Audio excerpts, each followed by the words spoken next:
But I've woken up with burning eyes and a sore throat, coughing.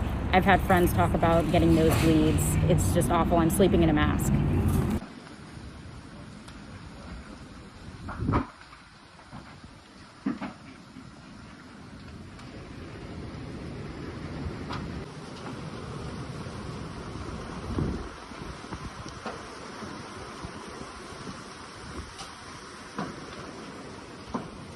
The amount of smog and toxins in the air, it's like, even though our house is spared, obviously we're probably not going to be able to move back in for months.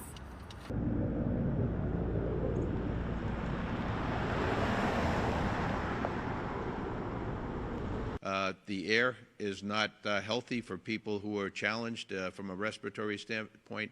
So if you don't have to come into an area that's so impacted, please don't.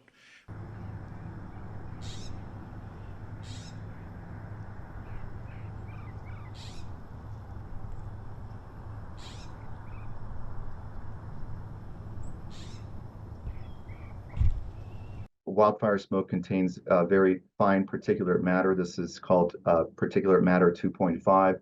This includes gases like carbon monoxide and other toxins, as you pointed out, that are really not part of nature, but rather parts of urban society, such as furniture, cars, the clothing that get burnt. And inhaling these very small particles can cause significant irritation to the lungs, the airways, which take air that we breathe into our small air sacs. And in fact, these particles are actually small enough to actually lodge themselves in our air sacs, or what we call alveoli.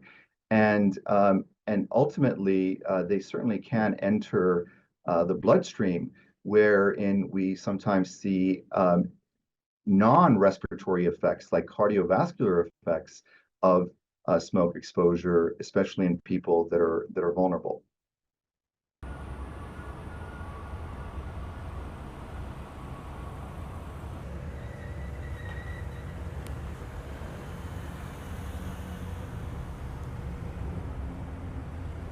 And also it's really important.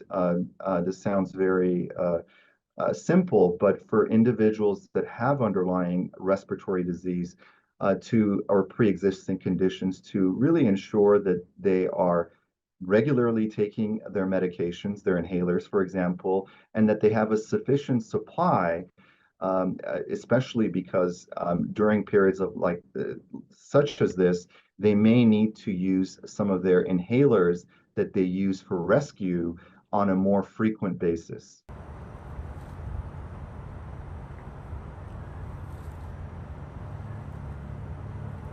Jelajahi cara baru mendapatkan informasi. Download MetroTV Extend sekarang.